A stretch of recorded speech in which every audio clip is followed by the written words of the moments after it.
Selamat siang pemirsa, saya Irwan Saragih kembali hadir menemani Anda dalam Sumut hari ini siang. Siang ini kami telah merangkum sejumlah informasi terkini di antaranya. Korban penculikan di Kabupaten Langkat meninggal dunia. Kejaksaan Negeri Belawan musnahkan barang bukti kejahatan dari 700 perkara. Vaksin COVID-19 tahap kedua bagi ASN pelayanan publik di Kabupaten Simalungun. Selain cuplikan berita tadi, kami juga akan menghadirkan beragam informasi lainnya. Pemirsa, kita jelang Sumut hari ini siang selengkapnya.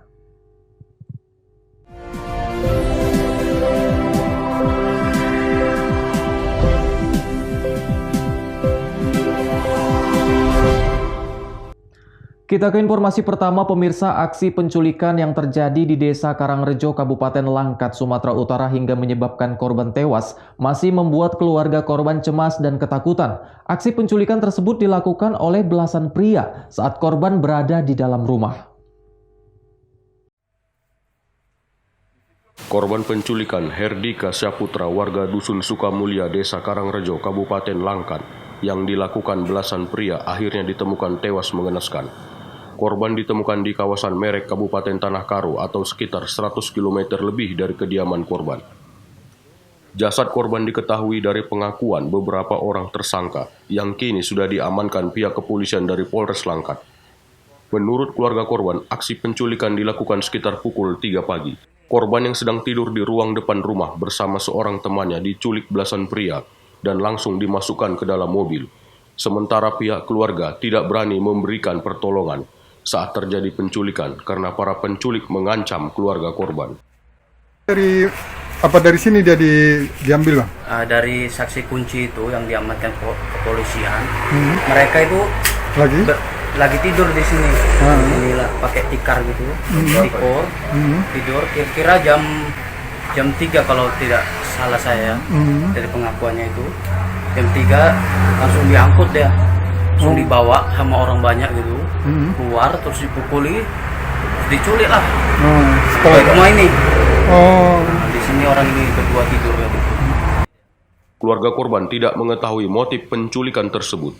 Korban di mata keluarga merupakan anak yang baik dan sebagai tulang punggung keluarga. Keluarga korban berharap petugas kepolisian dari Polres Langkat mengungkap kasus penculikan dan menghukum para tersangka. Gunarso melaporkan untuk Evarina TV.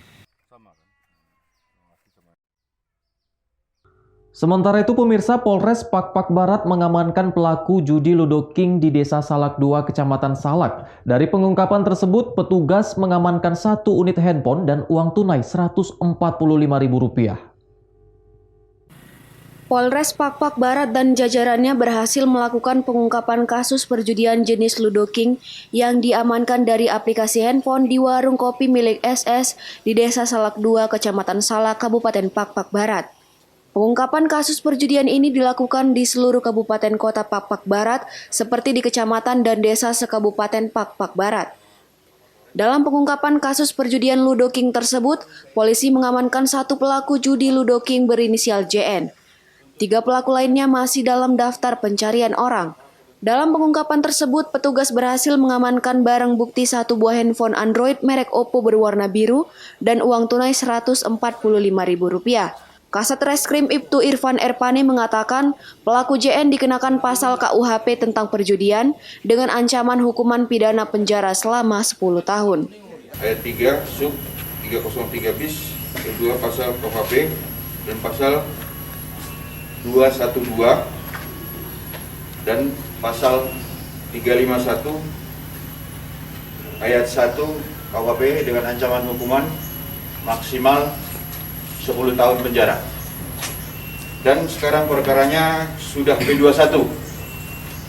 Itu tolong dicatat rekan-rekan, itu perkaranya sudah P21. Dan kita mungkin minggu ini, paling lambat mungkin di hari Senin, ataupun di hari ini sudah kita koordinasi dengan JPU dan berkasnya sudah P22. P22 itu dalam arti sudah lengkap dan tersangka sudah menjadi tahanan JPU di Sidikalang.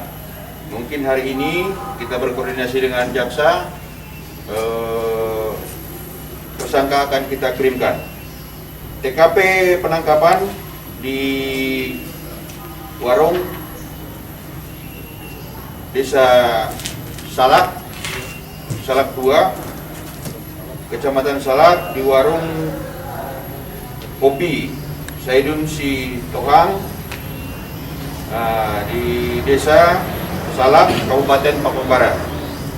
Barang bukti yang kita amankan ada beberapa, 1 buah handphone.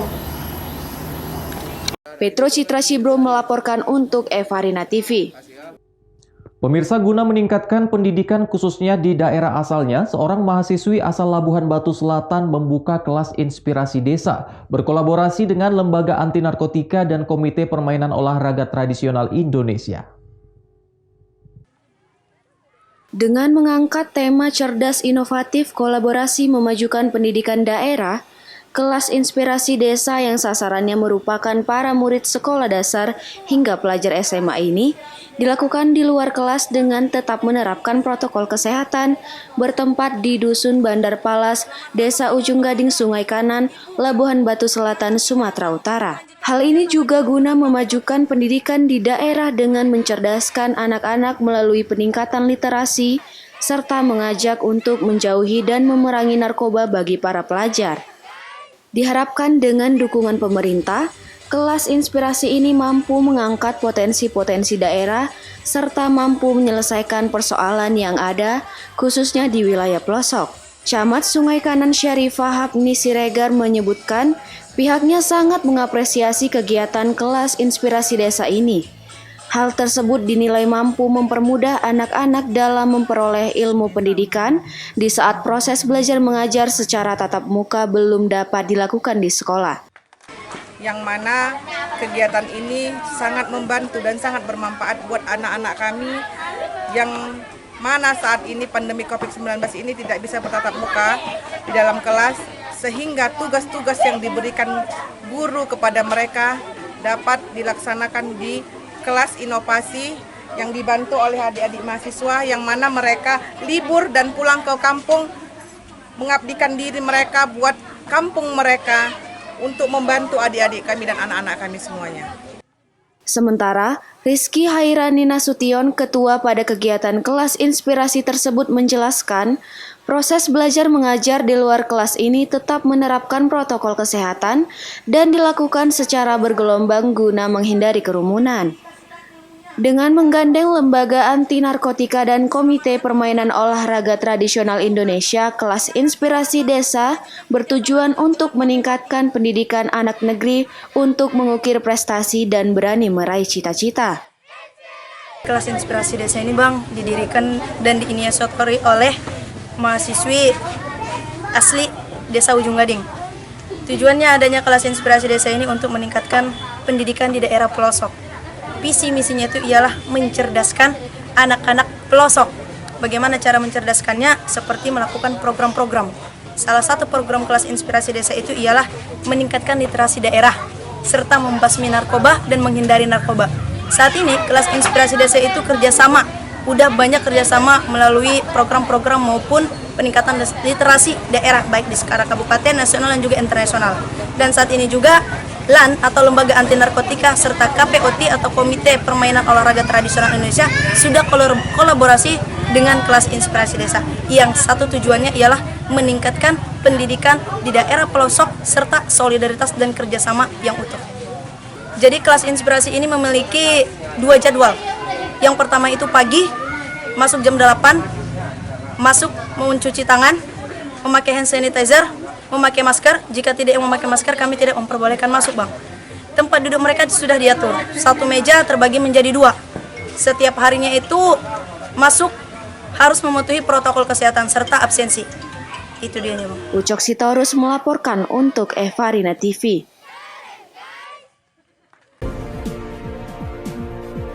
Kejaksaan Negeri Belawan musnahkan barang bukti kejahatan dari 700 perkara. Beritanya akan hadir sesaat lagi.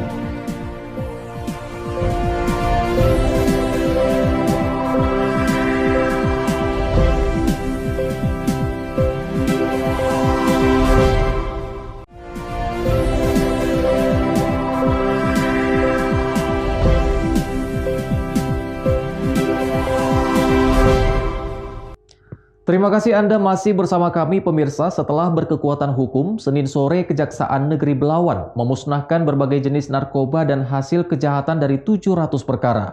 Barang bukti tersebut merupakan hasil pengungkapan kasus di tahun 2020 hingga 2021. Pemusnahan barang bukti yang sudah memiliki kekuatan hukum tetap tersebut dilaksanakan di halaman kantor Kejaksaan Negeri Belawan di kawasan Jalan Pelabuhan Raya, Kecamatan Medan Belawan, Sumatera Utara.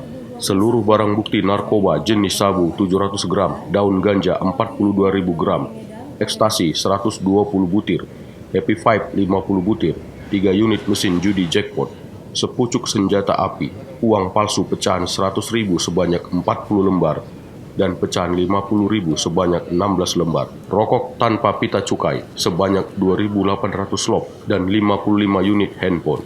Sebelum dimusnahkan, disaksikan oleh petugas kepolisian dari Polres Pelabuhan Belawan, tokoh agama dan tokoh masyarakat. Selain memotong senjata rakitan, barang bukti lainnya seperti narkoba jenis sabu dan pil ekstasi dimusnahkan dengan cara diblender. Sedangkan rokok, uang palsu, daun ganja kering dimusnahkan dengan cara dibakar. Pemusnahan barang bukti narkotika berasal dari 763 perkara, terdiri dari pidana khusus 2 perkara yakni kepabeaan, pidana umum 761 perkara, terdiri dari 666 perkara tindak pidana narkotika, 59 perkara orang dan harta benda, dan 36 perkara tindak pidana terhadap keamanan negara dan ketertiban umum. Sekarang dia lebih dari 700 perkara. Kemudian juga pemusnahan terhadap barang bukti berupa senjata api. Tadi sudah sama-sama kita lihat, kemudian bea cukai yang rokok, khusus rokok, dan juga alat-alat komunikasi. Dan rata-rata alat komunikasi juga itu alat-alat komunikasi HP yang disita dari perkara narkoba. Inilah yang harus kita menjadi kayak buat kita. Bagaimana caranya untuk kedepannya Belawan bisa lebih atau misalkan bisa zero terhadap perkara-perkara narkotika. Dan ini semua pelaksanaan kegiatan ini, pelaksanaan penegakan hukum ini semua adalah keberhasilan daripada penegakan hukum dan aparat-aparat hukum. Sementara itu, untuk memerangi peredaran narkoba dan kejahatan jalanan lainnya, para unsur penegak hukum terus bekerja sama untuk menekan angka terhadap pelaku kejahatan di wilayah hukum Kejaksaan Negeri Belawan. Wahyu Pratama melaporkan untuk Evarina TV.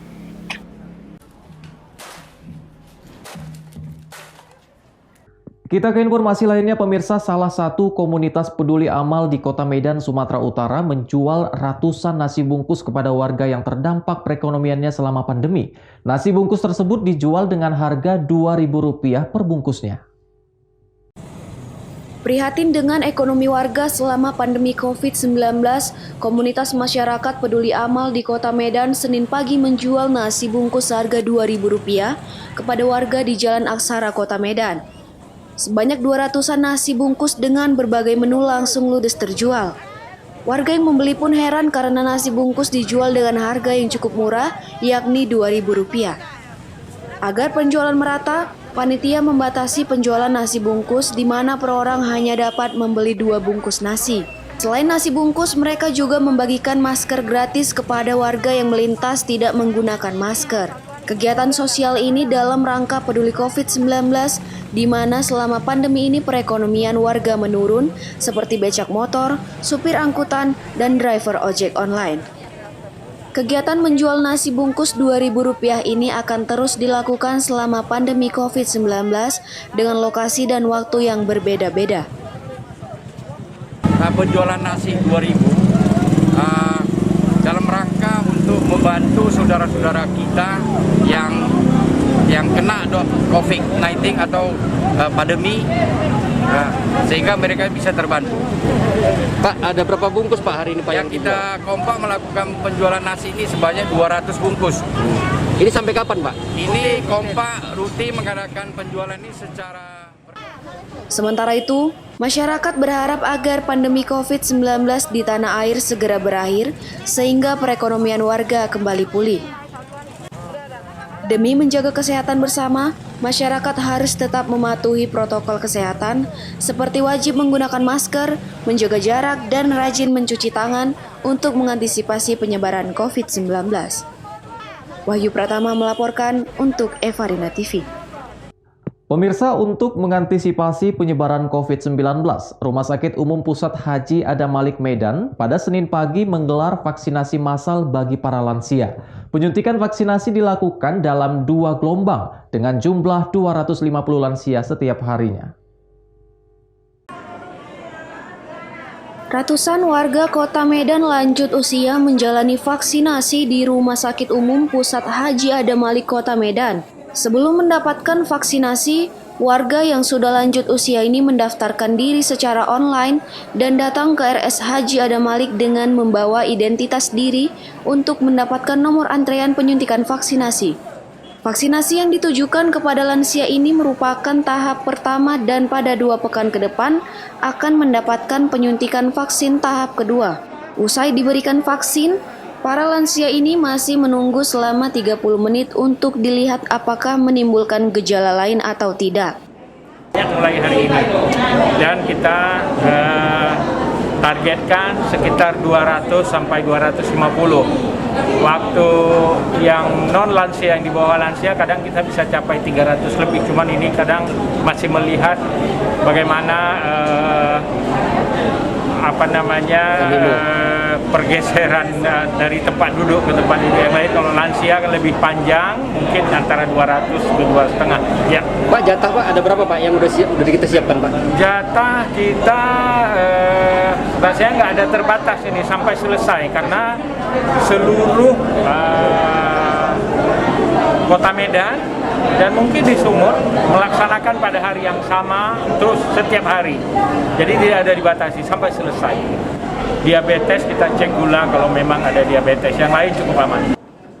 Syarat menerima vaksin minimal berumur 60 tahun sesuai dengan identitas di kartu tanda penduduk.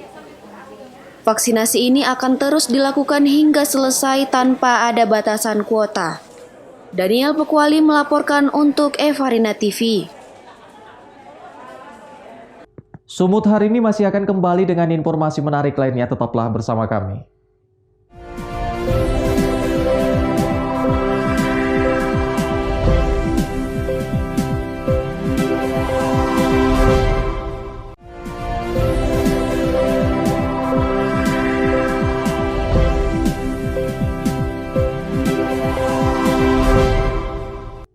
Terima kasih Anda masih bersama kami pemirsa. Pemerintah Kabupaten Simalungun, Sumatera Utara melalui Dinas Kesehatan melakukan vaksinasi COVID-19 tahap kedua kepada para ASN. Vaksinasi untuk ASN ini ditargetkan selesai pada akhir Maret mendatang. Aparatur sipil negara di lingkungan kerja pemerintah Kabupaten Simalungun, Sumatera Utara mengikuti program vaksinasi COVID-19 tahap kedua dosis pertama bagi pelayanan publik pada 8 Maret 2021. Vaksinasi bagi ASN yang dilaksanakan mulai 5 Maret 2021 kemarin direncanakan berlanjut hingga selesai pada akhir Maret mendatang. Untuk jumlah sasaran tahap kedua bagi pelayanan publik, Pemkab Simalungun menyiapkan sebanyak 880 vial vaksin Sinovac untuk 3.500 dosis vaksin untuk 2 kali vaksinasi. Untuk memudahkan pelayanan vaksinasi, Dinas Kesehatan memfasilitasi seluruh puskesmas Simalungun sesuai sasaran untuk pelayanan publik. Terkait kegiatan pelaksanaan vaksinasi tahap kedua untuk pelayanan publik, kita sudah melakukan beberapa kegiatan pelayanan publik baik TNI, Polri, pedagang pasar, dan kita sekarang sedang melakukan pelaksanaan vaksinasi untuk ASN di lingkungan pemerintah Kabupaten Simalungun. Pelaksanaan ini kami lakukan secara bertahap. Kami usahakan untuk pelaksanaan vaksinasi pelayanan publik di akhir Maret kita sudah bisa menyelesaikan sampai ke pelaksanaan suntikan kedua. Melalui vaksinasi diharapkan dapat memutus penyebaran COVID-19 di lingkungan kerja pemerintahan maupun wilayah, khususnya Kabupaten Simalungun. Dosi Siparmata melaporkan untuk Evarina TV. Sementara itu pemirsa, Bupati Batubara resmi membuka Musabaqah Tilawatil Quran ke-14 tingkat Kabupaten Batubara secara virtual. MTQ dilakukan secara sederhana dan digelar secara terpisah di sejumlah lokasi. Acara pembukaan MTQ ke-14 secara virtual digelar di Aula Rumah Dinas Bupati Batubara. Acara dihadiri sejumlah forum komunikasi daerah ini, ditandai pembacaan ayat suci Al-Quran. Berbeda dengan tahun-tahun sebelumnya, acara MTQ biasa digelar secara meriah, namun kali ini MTQ dilakukan secara sederhana dan digelar secara terpisah di sejumlah lokasi. Hal ini dilakukan untuk mencegah kerumunan di masa pandemi COVID-19. Dalam pembukaan MTQ ini, Zahir juga melantik tim pengawas serta Dewan Hakim, disertai dengan penandatanganan surat keputusan Bupati dan penyerahan piala bergilir. Zahir mengatakan, ini merupakan acara tahunan untuk mendukung Musabaqah serta para kori dan koria untuk mencari bakat yang nantinya akan tampil di tingkat provinsi hingga nasional. Jadi hari ini kita melakukan pembukaan Musabaqah Tilawatil Quran yang ke-14 tingkat Kabupaten Batubara tahun 2001. Kita pusatnya berada di rumah dinas, tapi secara virtual diikuti oleh kecamatan karena kita mengacu pada protokol kesehatan. Karena ini adalah acara tahunan yang selalu kita laksanakan dalam mendukung para penggiat, pelaku Musabaqah, kemudian para kori-koria untuk mencari bakat-bakat yang akan kita tampilkan nanti di tingkat provinsi maupun tingkat nasional. Mudah-mudahan dari Batubara bisa mendapatkan posisi itu di Sumatera Utara ke depan. Taufik melaporkan untuk Evarina TV. Pemirsa, informasi tadi sekaligus mengakhiri pertemuan kita dalam Sumut hari ini siang. Saya Irwan Saragih mewakili kerabat kerja yang bertugas pamit undur diri dari hadapan Anda. Terima kasih atas kebersamaannya dan sampai jumpa.